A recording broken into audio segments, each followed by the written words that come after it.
సంఖ్యాకాండము 24వ అధ్యాయము.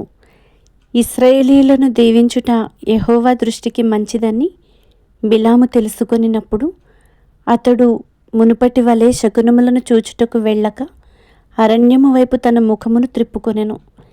బిలాము కన్నులెత్తి ఇశ్రాయేలీయులు తమ తమ గోత్రముల చొప్పున దిగియుండుట చూచినప్పుడు దేవుని ఆత్మ అతని మీదికి వచ్చెను.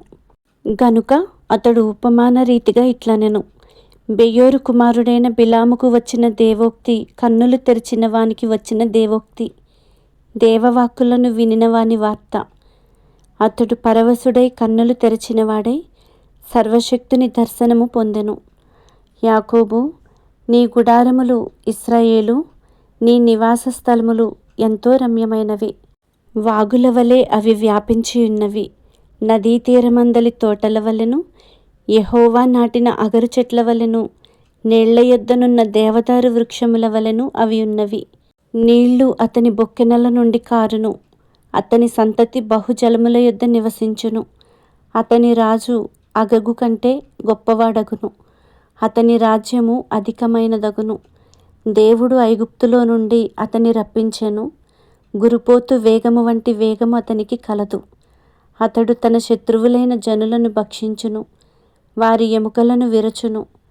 తన బాణములతో వారిని గుచ్చును. సింహము వలెను, ఆడు సింహము వలెను అతడు కృంగి పండుకొనెను. అతనిని లేపువాడెవడు? నిన్ను దీవించువాడు దీవింపబడును, నిన్ను శపించువాడు శపింపబడును. అప్పుడు బాలాకు కోపము బిలాము మీద మండెను గనుక అతడు తన చేతులు చరుచుకొని బిలాముతో, నా శత్రువులను శపించుటకు నిన్ను పిలిపించి తిని కాని నీవు ఈ ముమ్మారు వారిని పూర్తిగా దీవించితివి. కాబట్టి నీవు ఇప్పుడు నీ చోటికి వేగముగా వెళ్ళుము. నేను నిన్ను మిక్కిలి ఘనపరచెదనని చెప్పి తిని గాని యెహోవా నీవు ఘనత పొందకుండా ఆటంకపరచెననెను. అందుకు బిలాము బాలాకుతో, బాలాకు తన ఇంటెడు వెండి బంగారములను నాకిచ్చినను నా ఇష్టము చొప్పున మేలైనను కీడైనను చేయుటకు యెహోవా సెలవిచ్చిన మాటను మీరలేను. యెహోవా ఏమి సెలవిచ్చునో అదే పలికెదనని నీవు నా యొద్దకు పంపిన నీ దూతలతో నేను చెప్పలేదా? చిత్తగించుము. నేను నా జనుల యొద్దకు వెళ్ళుచున్నాను.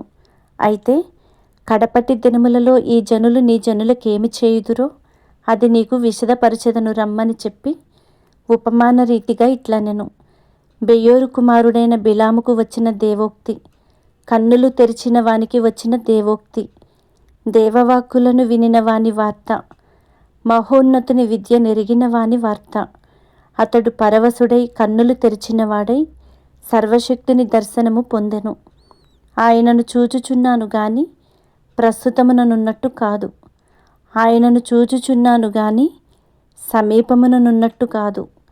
నక్షత్రము యాకోబులో ఉదయించును, రాజదండము ఇశ్రాయేలులో నుండి లేచును. అది మోయాబు ప్రాంతములను కొట్టును, కలహవీరులనందరినీ నాశనము చేయును.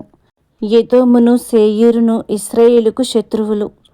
వారు స్వాధీనపరచబడుదురు. ఇశ్రాయేలు పరాక్రమమొందును. యాకోబు సంతానమున ఏలిక పుట్టును. అతడు పట్టణములోని శేషమును నశింపచేయును.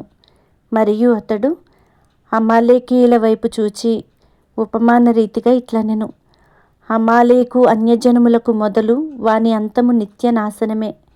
మరియు అతడు కేనీయుల వైపు చూచి ఉపమాన రీతిగా ఇట్లనెను: నీ నివాస స్థలము దుర్గమమైనది, నీ గూడు కొండ మీద కట్టబడి ఉన్నది.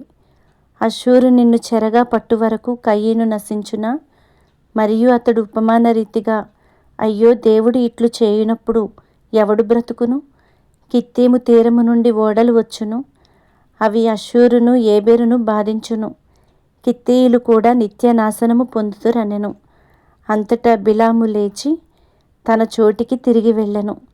బాలాకును తన త్రోవను వెళ్ళెను.